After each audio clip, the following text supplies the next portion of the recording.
प्रणाम गुरुजी, नमो नमः।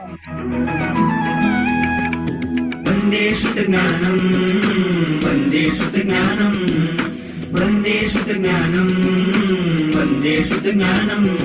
ओ देवादिदेवा करू तारी हूँ सेवा, हो देवादिदेवा करू तारी हूँ सेवा। वन्दे वन्दे वन्दे श्रुतज्ञानं वन्दे वन्दे वन्दे श्रुतज्ञानं। वन्दे वन्दे वन्दे श्रुतज्ञानं वन्दे वन्दे वन्दे श्रुतज्ञानं। वन्दे वन्दे वन्दे श्रुतज्ञानं वन्दे वन्दे वन्दे श्रुतज्ञानं। वन्दे शासनं शासनं वन्दे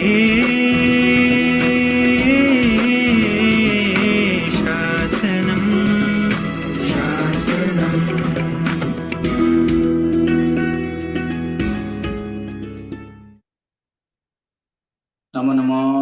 प्रणाम प्रणाम पंडित जी। प्रणाम गुरुजी, नमो नमः। नमो रिहन्ताणं नमो स्थाणं नमो आयर्याणं नमो वज्झायाणं नमो लोये सर्वसाहूणम्। येषु पञ्चनमुक्तारो सर्वपापप्रणाशनो मङ्गलानं च सर्वेसिं परमं हवै मङ्गलम्। ज्ञानतिमिरन्धानं ज्ञानञ्जनशलाकया नेत्रम् उन्मीलितं येन तस्मै श्रीगुरवे नमः।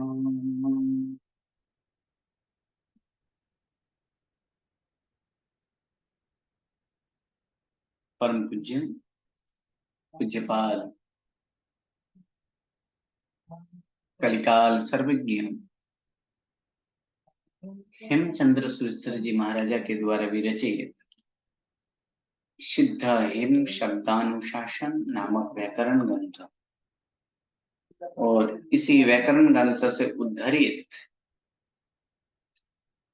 पूज्यपाद पंडित वर्य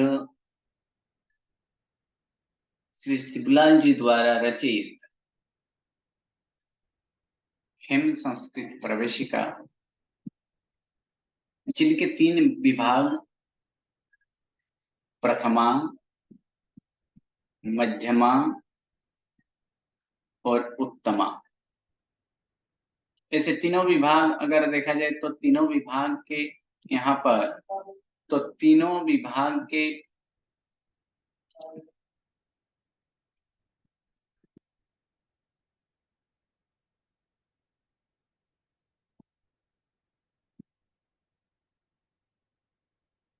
एक मिनट,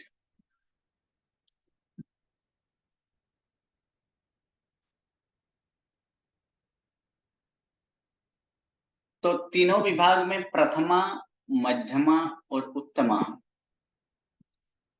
ऐसे 3 विभाग से विभाजित ये हेम संस्कृत प्रवेशिका है।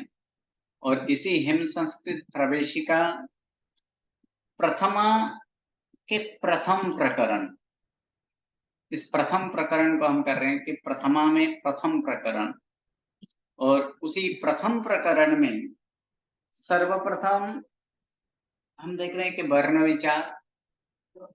विचार को फिर से एक बार पुनरावर्तन के स्वरूप में देख लेते हैं कि वर्ण विचार जो है कि वर्ण विचार में वर्ण शब्द का अर्थ क्या है?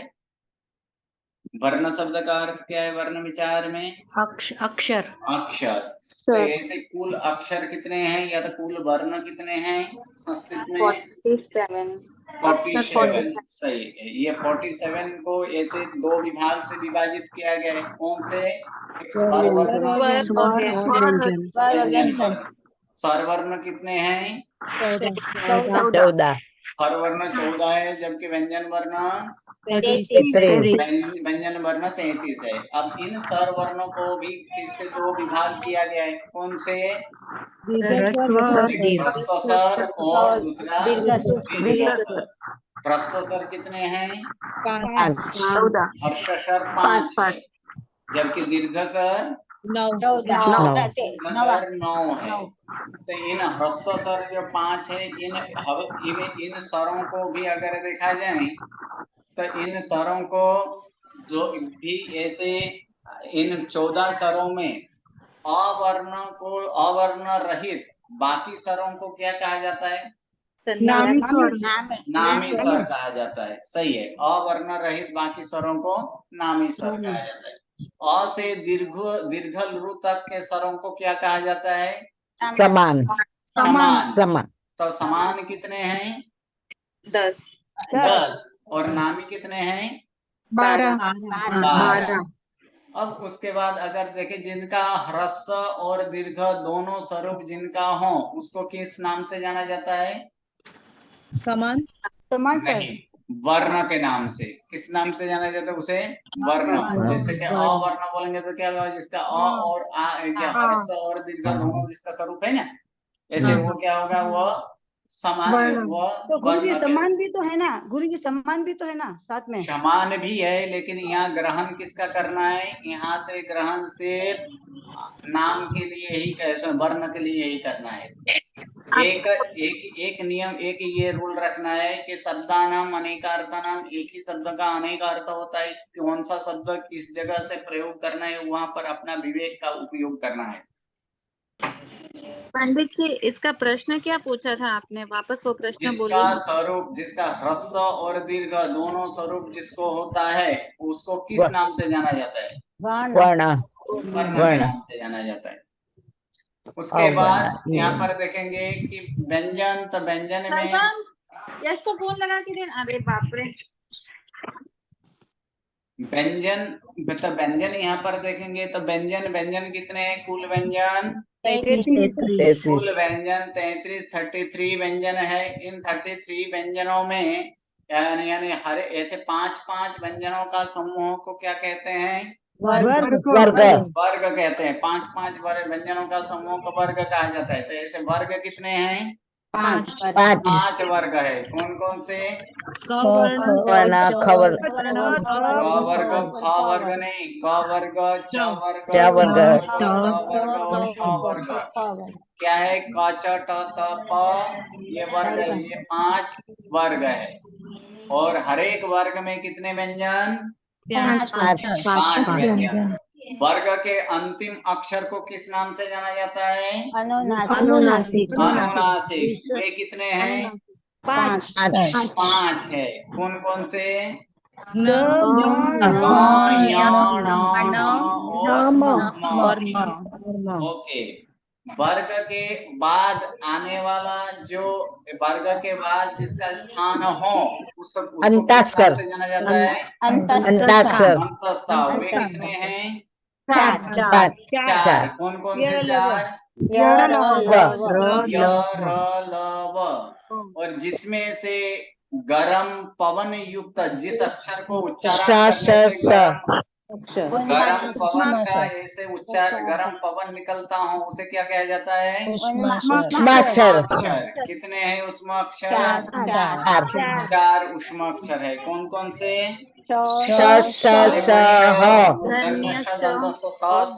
तीनों सौ इस तरह से नहीं कीजिए, उनका उच्चारण स्थान के साथ बोलिए। तालव्य, मूर्धन्य श, दंत स और ह। या तो फिर उसका व्यवस्थित रूप से उच्चारण करते हुए बोलिए। श, श, स और ह। इन 4 को क्या बोला जाता है? उष्माक्षर। उष्माक्षर। अब वर्ग के 5वें अक्षर और अंतस्था रहित बाकी के व्यंजनों को किस नाम से जाना जाता है? अनुनासिक। नहीं। घोषवान। पहला प्रश्न सुन लीजिए। प्रश्न, वर्ग के 5वें अक्षर, इसका आवाज आ रहा है, आशा बेन आप म्यूट कर दें। वर्ग के 5वें अक्षर और अंतस्था इनसे रहित बाकी के व्यंजन को किस नाम से जाना जाता है? धूट व्यंजन। सही है, वह धूट व्यंजन है। वर्ग के प्रथम और द्वितीय अक्षर और तालव्य मूर्धन्य स दंत स इनको क्या कहा जाता है? अघोष व्यंजन। वर्ग के तीसरे चौथे अक्षर, तीसरे चौथे 5वें अक्षर अंतस्था और ह उसको क्या कहा जाता है? गोस्वान। गोस्वान व्यंजन कहा जाता है। अब यहाँ पर आगे जाकर हम लोग देखें, अकुह विसर्ग नाम क्या है? अकुह विसर्ग नाम कंठ। व्यंजन का बोल ही नहीं, उच्चारण स्थान। और कहाँ पे ये व्यंजन का प्रश्न आ गया यहाँ पर? गुरु जी वापस बोलो क्वेश्चन ये। अकुह विसर्ग नाम कंठ।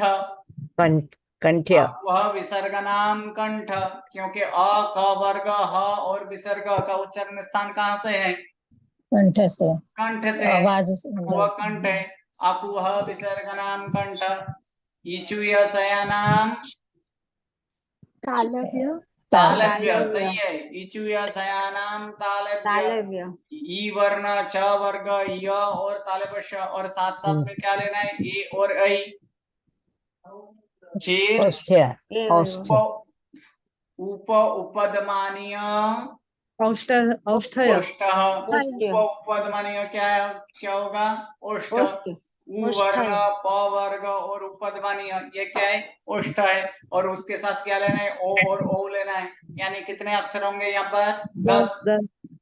फिर आता है ऋतु रसानाम मूर्धन्य। मूर्धन्य। ध ऋतु रसानाम मूर्धन्य। ये कौन सा है? रु वर्ण, ट वर्ग, र और मूर्धन्य श। ये क्या आएगा इसमें? मूर्धन्य में। ऋतु रसानाम दंत्य। दंत्य। रु वर्ण, त वर्ग, ल और दंत स ये किसमें आएगा?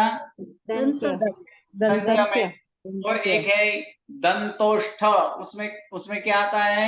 वह। फिर अनुस्वार किसमें आता है? नासिक्य। नासिक्य। सही है। और फिर एक जो आ गया ना पूरा पूरा उपदमानीय। उपदमानीय उसमें वो किसमें आएगा? ओष्ठ में आएगा। जीवा मूल्य वो किससे आएगा? तो जीव से। इतना ही था अक्षरों में उच्चारण स्थान। साथ में और एक चीज यहाँ पर देखेंगे कि जो यहाँ पर उच्चारण स्थान आदि स्वर आदि देखें तो इनमें अनुनासिक स्वर कितने हैं? 5 सारे अनुनासिक स्वर हो सकता है। कितने? सारे के सारे। उसमें क्या किया जाता है? क्या किया जाएगा?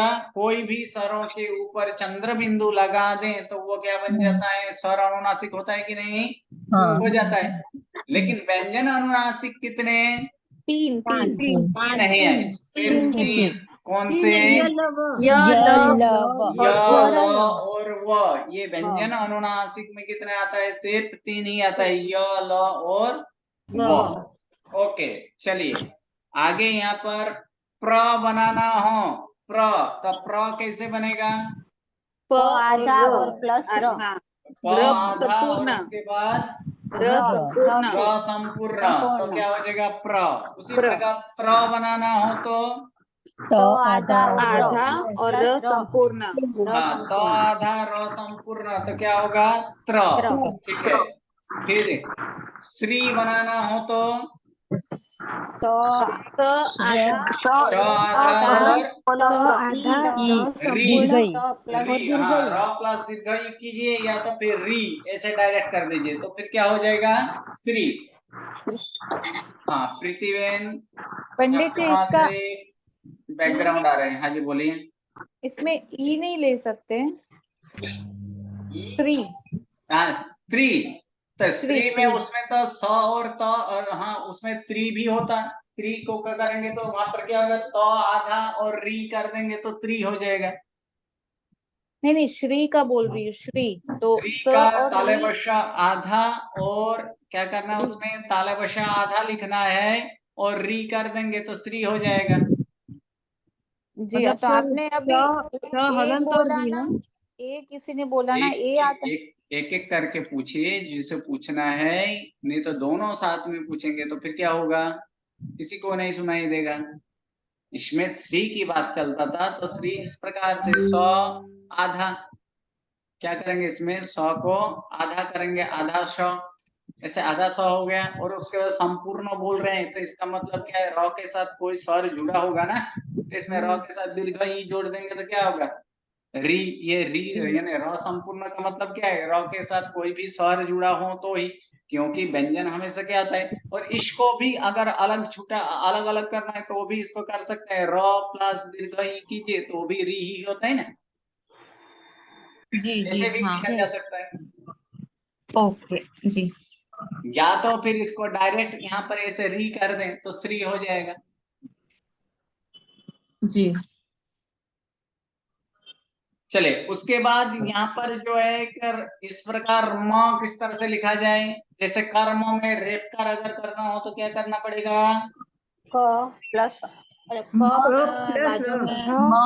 र, म संपूर्ण, प्लस म आधा और र र संपूर्ण। नहीं, नहीं, र करने आधा के बाजू में वो आएगा ना, अनुस्वार।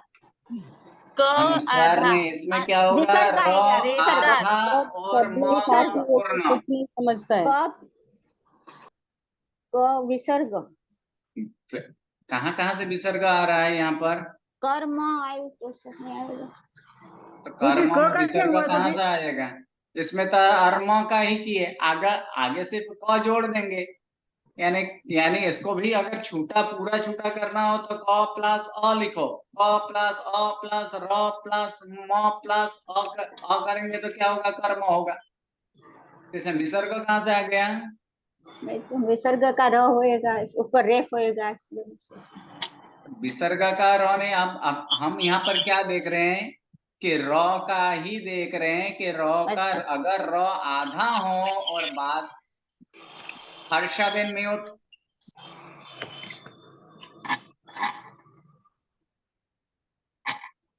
हर्षाबेन म्यूट। ओके, धन्यवाद। अगर र आधा हो और फिर उसके बाद वाला अक्षर संपूर्ण हो तो फिर रेपकार होता है। अभी विसर्ग का र तो हम सिखाए ही नहीं, सिखाए हैं अभी से विसर्ग का र होता है? नहीं सिखाए ना। नहीं तो सिखाए। ये जब आएगा तब वहां पर हम देखेंगे कि विसर्ग का क्या करना होता है, क्या नहीं करना होता है। अभी सिर्फ इतना है कि इसमें क्या कर्म शब्द में क्या है कि इसका विश्लेषण जब करेंगे तब क्या होगा? र आधा और म संपूर्ण, तो फिर क्या होगा? ये रेपकार होगा। और रफला करना हो तो र संपूर्ण होता है, आगे का अक्षर क्या होता है? अपूर्ण होता है, आधा होता है। इतना ध्यान रखना है। Okay, clear? जी पंडित जी। गुरुजी बोलिए। आपने जो लिखा है ना आधा क, इसमें आधा क क्यों लिखा है? ये कर्म में किसमें आधा क लिखा है? क्योंकि कर्म जब लिखेंगे तो क क्या होता है? इसमें क का मतलब ये क्या है? इसमें अ मिला हुआ है कि नहीं? हाँ। तो इसमें कर्म करना तो क प्लस अ करेंगे तो क होगा ना। अच्छा, पहला अक्षर अलग लिखना हमेशा पड़ेगा। व्यंजन आप पहले क्लास से हो कि नहीं हो? फर्स्ट क्लास से हो? हाँ ना, फर्स्ट से तो नहीं, बीच में जुड़ गई थी मैं। ऐसे कीजिएगा तो फिर ये, क्योंकि ये कंटिन्यू चालू रखना पड़ेगा। पहले दिन ही बताए थे कि व्यंजन हमेशा अपूर्ण होता है। हमेशा व्यंजन अपूर्ण ही होता है, वो व्यंजन संपूर्ण नहीं होता है। व्यंजन हमेशा अपूर्ण, इसीलिए व्यंजन का मात्रा व्यंजन हो तो वो उसमें नीचे हलंत वाला ही होगा। हाँ, ये जैसे ये क है, इसका मतलब इसके साथ स्वर जुड़ा हुआ है। कौन सा स्वर जुड़ा है? इसमें अ जुड़ा हुआ है। क हाँ, के साथ आ जुड़ेंगे तो का होगा। जब बाराक्षरी जब हम देखे थे ना, क का की, तो उसमें क्या किए थे? क प्लस अ यानी क हुआ था ना। हाँ,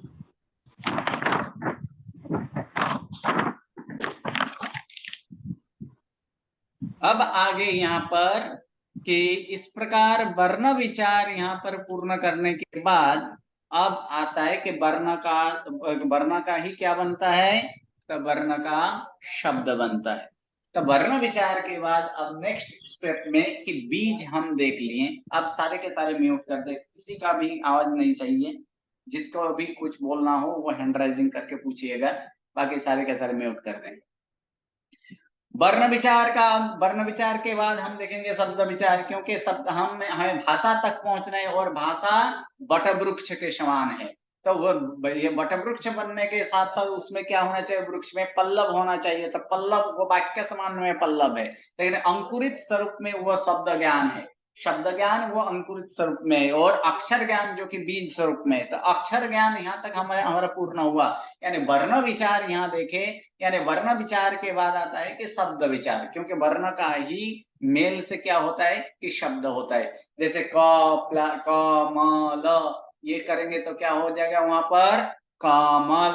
ऐसे इसी पर बी प्लस द प्लस या यानी विद्या। तो ये अक्षरों का मिलान, अक्षरों का जुड़ान, अक्षरों का मिलने से ही क्या बनता है कि शब्द बनता है।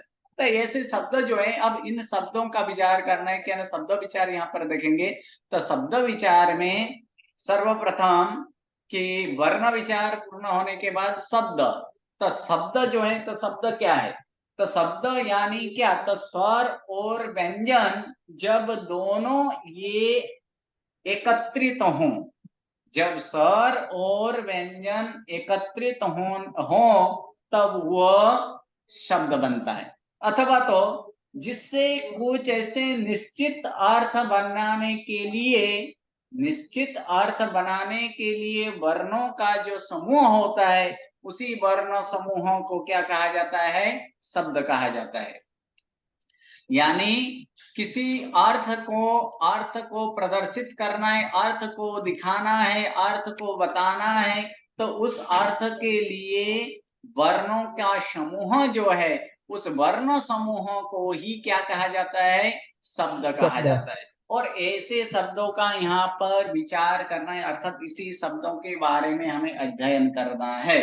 तो शब्द जो है कि शब्द कितने प्रकार के हैं? तो शब्द पहला यहाँ पर देखेंगे कि शब्द ऐसे तो बहुत सारे शब्द बोलते हैं, जैसे कि राजा, प्रजा, विद्या, पाठशाला, फिर पानी, फिर आना, खाना, जाना, घूमना, लाल, पीला इत्यादि अनेक प्रकार, जगत में अनेक प्रकार के शब्द हैं। इस जगत में अनेक प्रकार के शब्द है, लेकिन उन सारे शब्दों को व्याकरण में अगर एक शब्द देखने जाए तो उतना शब्दों का हम यहाँ पर भेद नहीं बता पाएंगे। अब इन सारे शब्दों को व्याकरणकार ने यहाँ पर 4 विभाग में विभाजित कर दिए। जैसे कि मान लीजिए कि यहाँ पर इतने सारे शब्द है, उनको 4 विभाग में समावेश करना हो तो हो सकता है। मान लीजिए ऐसे एक अनुमान के आधार से 50 करोड़ शब्द है मान लीजिए, तो उन 50 करोड़ को 4 में, 50 करोड़ का 4 में समावेश हो सकता है कि नहीं हो सकता है? हो सकता है। हो सकता है। तो हाँ, हो सकता है। उदाहरण के स्वरूप में यहाँ पर अगर देखें तो अभी बोर्ड एग्जाम पूरे हुए, और जो कि अभी रिजल्ट आने लगा है। बोर्ड एग्जाम हर एक बोर्ड का, कुछ बोर्ड का रिजल्ट आ गया है, कुछ बोर्ड का रिजल्ट आना बाकी है। तो ऐसे बोर्ड एग्जाम में एग्जाम देने वाले स्टूडेंट कितने होते हैं? लाखों की संख्या में होते हैं ना। कोई भी बोर्ड ले लें, कोई भी बोर्ड, उसमें लाखों की संख्या होती है। उस लाखों की संख्या को इन सभी अभी, लेकिन ग्रेड कितने हैं? लाखों ग्रेड है कि सिर्फ 4 के 5 ही ग्रेड है? ग्रेड तो 5 है गुरु। 5 ग्रेड तो 5 है, और इन्हीं 5 ग्रेड में लाखों की संख्या 30 लाख 40 लाख 50 लाख के विद्यार्थी की संख्या का समावेश हो जाता है कि नहीं होता है? होता है। होता है।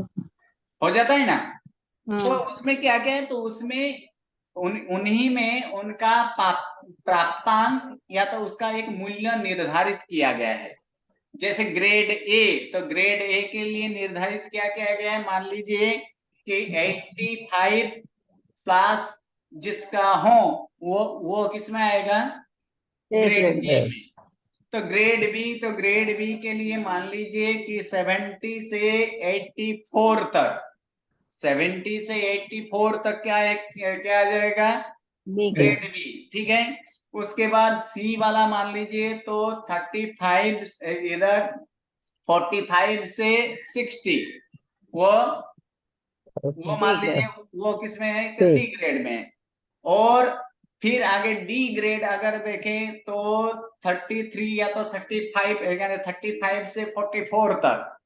और बाकी जो है कि लेस देन 35, उनके लिए क्या किया गया? ई। तो इन 5 विभाग में, इन 5 ग्रेड में सारे के सारे ऐसे लाखों के विद्यार्थियों का समावेश हो जाता है कि नहीं होता है? हो जाता है ना? होता है। होता है। तो उसी प्रकार यहाँ भी शब्द लाखों करोड़ों में शब्द हैं, लेकिन उन शब्दों को यहाँ पर व्याकरणकार ने कितने 4 विभाग में उसे विभाजित कर दिए कि चारों में उसका समावेश कर दिए। तो वो शब्द के वो 4 यानी शब्द के 4 प्रकार हैं। कितने? तो 4 प्रकार के शब्द है। तो वो 4 प्रकार के शब्द कौन कौन से? तो प्रथम नंबर एक है कि जातिवाचक, दूसरा नंबर है गुणवाचक, तीसरा नंबर है द्रव्यवाचक, और चौथा नंबर है क्रियावाचक। ये 4 प्रकार के शब्द, ये चारों 4 प्रकार के शब्द में ही सारे के सारे दुनिया के जितने सारे शब्द हैं, सारे शब्दों का समावेश इन चारों में, यहाँ पर ये चारों में ही समावेश हो जाता है। ये 4 विभाग है। यानी शब्द के कितने प्रकार? तो शब्द 4 प्रकार के। इनमें से प्रथम नंबर शब्द जो दिया गया है वो क्या है? वो कौन सा शब्द है? जातिवाचक शब्द। अब यहाँ पर हम देखेंगे कि जातिवाचक शब्द, जाति शब्द का अर्थ क्या करना है? तो जाति शब्द का अर्थ यहाँ पर यही लेना है कि जिसमें सामान्य धर्म, एक समान की धर्म जिसमें रहा हुआ है वो जाति कहलाता है। एक समान धर्म जिसमें रहा हुआ है, परस्पर एक समान धर्म वाले जो हों वो क्या है? उसे जाति कहा जाता है। जैसे कि उदाहरण के स्वरूप में, जैसे मान लीजिए उदाहरण के स्वरूप में मैं आपको यहाँ से बोलूं कि जैसे मोर, कबूतर, मैना, ये इन सब में एक समानता धर्म क्या है? पक्षी है। ये सारे पक्षी पक्षी नामक सामान्य धर्म है ना, ये सारे क्या है? ये सारे पक्षी। तो फिर इसको हम किस नाम से जानेंगे? कौन से? तब पक्षी के नाम से। जब इसको पक्षी बोलेंगे तो किस हिसाब से इसको पक्षी बोला गया? तो क्योंकि ये सारे के सारे क्या उड़ने वाला है, और साथ में वो क्या है? वो पक्षी जाति के हैं, इसीलिए वो ऐसे नामों को क्या बोला जाता है? जातिवाचक।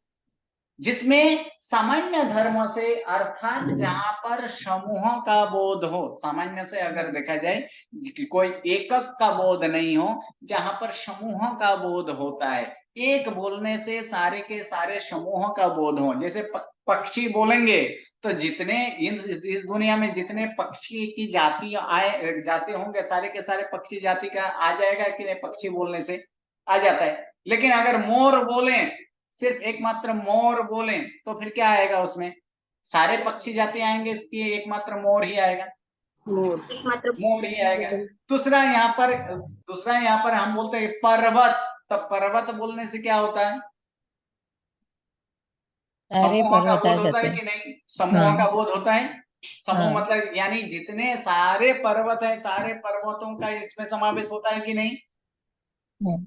क्या अर्थात जातिवाचक अर्थात अनेक प्रकार की वस्तुओं या तो व्यक्तियों के समूह का एक निश्चित किया गया जो एक आकार हो, और उसी आकार को क्या कहा जाता है, तो उसी आकार को ऐसे असाधारण ऐसे निशानी, या तो असाधारण गुण, या तो असामान्य गुण। असामान्य गुण इसलिए क्योंकि वो गुण और किसी में नहीं होता है, उसी प्रजाति में पाए जाते हैं। जैसे पक्षी का गुण है, पक्षी जिसमें बोले तो उसमें क्या है, उसी वो से पक्षी जातियों में ही पाया जाता है। पशु जाति में वो पाया जाएगा पक्षी का गुण नहीं पाया जाएगा। उसी प्रकार पर्वत जाति में पक्षी का गुण पाया जाएगा नहीं पाया जाएगा। अर्थात असाधारण धर्म, या तो असाधारण आकार, या तो असाधारण निशानी जो हो, ऐसे वस्तु, ऐसे व्यक्ति वस्तु या तो व्यक्ति के समूहों से अलग करने वाला जो शब्द हो, उसी शब्द को क्या कहा जाता है, जातिवाचक शब्द कहा जाता है। अर्थात सामान्य से अगर देखें तो सामान्यतः ये हुआ कि जिससे समूह अर्थ का बोध हो, एक बोलने से जिसमें सारे समूहों का बोध हो जाए, तो उसे ही क्या कहलाएंगे, जातिवाचक शब्द। किसके आधार पर, तो उसके गुण धर्म के आधार पर। उसके गुणधर्म किस प्रकार के हों, तो उसके गुणधर्म के आधार पर हों। तो जैसे कि यहाँ पर एक उदाहरण बोलेंगे कि यहाँ पर गाय, तो गाय की उदाहरण यहाँ पर अगर लें तो फिर गाय का उदाहरण लेने से क्या होता है, गाय के जितने सारे जातियां हैं, सारे जाति गाय के इसमें समावेश होता है कि नहीं। हाँ, कलर के आधार पर अगर देखें तो लाल गाय, नील गाय, फिर कपिल वर्ण गाय, फिर आगे देखें तो सफेद गाय। कुछ गाय सफेद होते हैं, कुछ गाय काले होते हैं, कुछ लाल होते हैं, कुछ नीला होते हैं, कुछ ऐसे कपित वर्ण वाले होते हैं। तो ऐसे गाय बोलने से कोई एक जाति, कोई एक कलर का आता है कि सारे के सारे जितने सारे गाय हैं सारे के सारे गाय आ जाएंगे, सारे गाय आ जाएंगे। उसी प्रकार अगर नदी बोले तो कितने उनमें से कौन सी नदी आएगी, कोई एक पार्टिकुलर की, कोई जितने भी सारे के सारे सारे की सारी सारे के सारे नदी आ जाएंगे उसमें। उसी प्रकार नदी, पर्वत, मनुष्य, तो मनुष्य में भी विभाग है कि नहीं। वर्णों के आधार पर अगर मनुष्य का विभाग किया जाए तो वो भी 4 वर्ण वाले हैं। तो 4 वर्ण कौन से, क्षत्रिय, शूद्र, वैश्य और एक क्या था, ब्राह्मण। ब्राह्मण। तो ऐसे आधार पर देखे तो उनको भी क्या कहे, तो वो भी कैसे, तो वो ऐसे अगर मनुष्य बोले तो 4 प्रकार के मनुष्य आ जाते हैं कि नहीं आते हैं, आ जाते हैं। तो इसी प्रकार के जिसके बोलने से एक समूह का आदि का बोध हो, तो वो कौन सा है, वो जातिवाचक शब्द। सेकंड नंबर जो शब्द है कि वो शब्द है कि गुणवाचक शब्द। ये गुणवाचक शब्द जो दिया गया कि गुणवाचक अर्थात जिसमें से कोई एक उसका गुणधर्म बताया जाता है, जिसमें उसके विशेषता बताया जाए, उसमें उसके विशेष क्या है, उसको प्रदर्शित करने वाला, उसको दिखाने वाला शब्द, या तो उनको सूचित करने वाला जो शब्द हो, तो उसे क्या, उसको कौन सा शब्द के नाम से जाना जाएगा, गुणवाचक शब्द के नाम से जाना जाएगा। क्योंकि कोई भी वस्तु हो, उस एक वस्तु हो, व्यक्ति हो, वो कभी भी निर्गुण नहीं होते हैं, गुण रहित कभी भी वो नहीं हो सकते। कोई ना कोई गुण तो उसमें तो रहा हुआ होता ही है। जैसे गुण बिना के, और सामान्यतः अगर देखे तो जीव मात्र में गुण होते हैं। जितने भी जीव है उनमें तो गुण होते ही है, क्योंकि गुण बिना के जीव कभी भी नहीं हो सकते। निर्गुणी जीव है ही नहीं, वो गुण होते हैं, लेकिन उसके मात्रा में हीनाधिक मात्रा हो सकता है, किसी में कम गुण हो सकता है, किसी में ज्यादा गुण हो सकता है, अधिक गुण हो सकता है, लेकिन गुण रहित कभी भी नहीं हो सकता है। उसी प्रकार अन्य अजीब आदि धर्मों में अगर देखें तो अजीब आदि वस्तुओं में गुण की अपेक्षा उसमें कोई ना कोई उसमें तो गुण तो रहा हुआ होता है, लेकिन गुण बिना के कोई नहीं होता है। लेकिन उन गुण विशेष को दिखाने वाला जो शब्द हो, उसको कौन सा शब्द बताया जाएगा, गुणवाचक शब्द। यहाँ पर गुण का अर्थ सद्गुण नहीं लेना है। गुण का विपरीत करेंगे तो क्या होगा, निर्गुण, उनका अवगुण, निर्गुण। क्या होगा, यहाँ पर निर्गुण का मतलब गुण बिना के नहीं लेना है। यहाँ पर इसका विपरीत क्या होगा, अवगुण। क्या लेना है इसका विपरीत, अवगुण के स्वरूप में। अवगुण का अर्थ यहाँ पर जैसे कि ज्ञान का विरुद्ध क्या होता है, अज्ञान। अज्ञान। अज्ञान का अर्थ क्या है, ज्ञान रहित या विपरीत ज्ञान। ज्ञान रहित। ज्ञान हाँ, रहित। रहे ज्ञान रहित अगर करेंगे तो फिर मिथ्यात्वी जीवों के लिए कौन सा ज्ञान है उसे? विपरीत ज्ञान, तो वहां पर मिथ्यात्वियों को कौन सा ज्ञान होता है? विपरीत ज्ञान, विपरीत ज्ञान। तो फिर विपरीत ज्ञान को ही क्या बोलते हो आप? इसको अज्ञान। क्या? अज्ञान बोला जाता है। अज्ञान अज्ञान। मतलब होता है कि विपरीत ज्ञान वो अज्ञान है। अ का अर्थ बहुत सारे हैं। अ का अर्थ यहाँ पर रहित नहीं होता है। रहित अगर कर देंगे तो फिर इसका तो फिर वो जीव में नहीं आएगा, वो अजीव हो जाएगा। लेकिन वो तो जीव तो है। तो क्या है कि विपरीत अर्थ में लेना है कि विपरीत ज्ञान जो है उसे अज्ञान बोला जाता है। उसी प्रकार यहाँ पर गुणवाचक शब्द दोनों प्रकार के गुणों को लेना है। दोनों प्रकार के गुण अर्थात सद्गुण और असद्गुण, या तो फिर गुण और अवगुण दोनों को लेना है। गुण या दोष, ये से दोनों को लेना है। तो जहां पर दोनों प्रकार के जिससे वो विशेष उसका विशेषता दिखाए ऐसे शब्द, तो जैसे कि एक उदाहरण यहाँ पर देखें कि लाल कमल, इसमें कमल की विशेषता बताया गया है। क्या बताया कमल की विशेषता इसमें?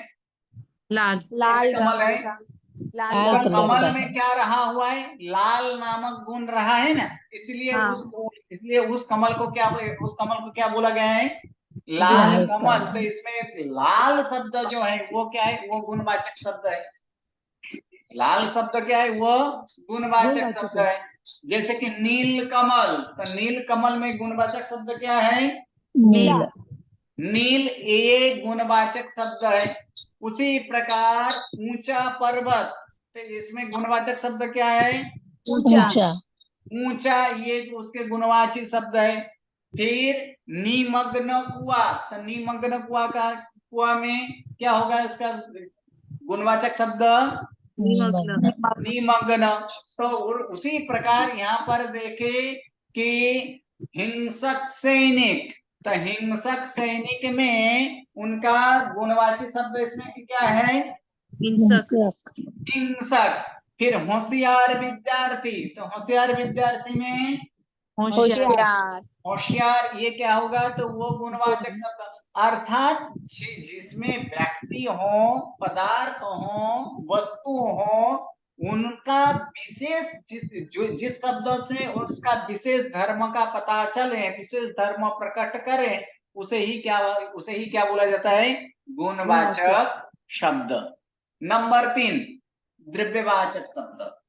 द्रव्यवाचक शब्द क्या है? तो द्रव्यवाचक शब्द अर्थात जातिवाचक शब्द का विपरीत। जातिवाचक शब्द में हम क्या देखे थे? मनुष्य वगैरह जाति देखी थी। समूह।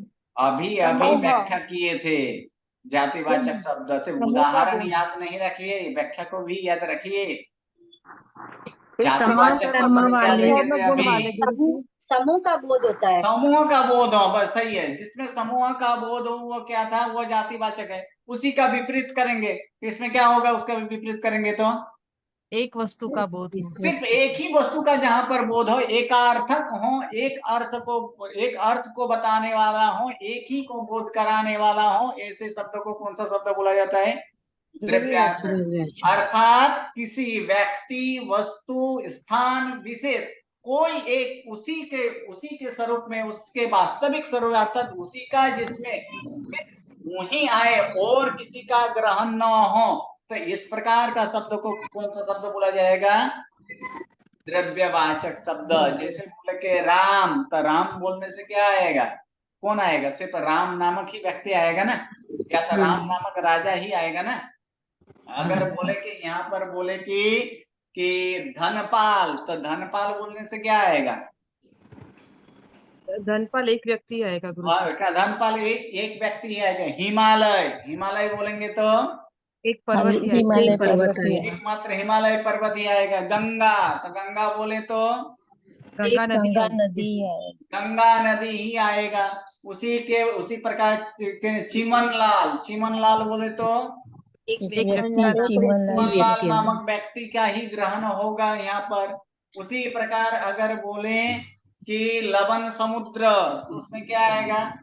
लवण लवण नामक समुद्र। एकमात्र लवण समुद्र ही आएगा। अर्थात जिसमें एक पार्टिकुलर व्यक्ति या विशेष जिसका बोध हो, एक ही का बोध हो, तो ऐसे शब्दों को क्या कौन सा शब्द बोला जाता है? वह द्रव्यवाचक शब्द। ये 3 प्रकार के शब्द हुए और चौथा नंबर शब्द जो है वह है क्रियावाचक शब्द। अर्थात क्रिया को बताने वाले शब्द जो हैं वो क्या है? क्रियावाचक। क्रिया का अर्थ कौन कौन सा क्रिया है? खाना, पीना, जाना, पढ़ना, उठना, लिखना, बंधन करना, पूजा करना इत्यादि अनेक प्रकार की क्रिया है। तो इन क्रियाओं को यानी इन क्रियाओं को बताने वाला जो शब्द हो उन शब्दों को किस नाम से जाना जाता है? वो शब्द क्रियावाचक शब्द। तो उन शब्दों को कौन सा शब्द बोला जाता है? क्रियावाचक शब्द। ऐसे इस दुनिया में जितने भी शब्द हैं उन सारे शब्दों को कितने ऐसे 4 विभाग में विभाजित किए हैं। इसीलिए शब्द के कितने प्रकार हुए? 4 प्रकार। कौन कौन से? जातिवाचक, गुणवाचक, द्रव्यवाचक और क्रियावाचक शब्द। अब इन 4 प्रकार के शब्दों को भी हम 2 विभाग में विभाजित करेंगे। एक विभाग सिर्फ एकमात्र क्रियावाचक शब्द और दूसरा विभाग जातिवाचक, गुणवाचक और द्रव्यवाचक। इन 3 शब्दों का एक विभाग और दूसरा विभाग कौन सा होगा? क्रियावाचक शब्द। ये हम नेक्स्ट क्लास से देखेंगे। नमो नमः, प्रणाम। नमो नमः, प्रणाम गुरुजी। प्रणाम गुरुजी। प्रणाम गुरुजी। प्रणाम। प्रणाम, नमो नमः।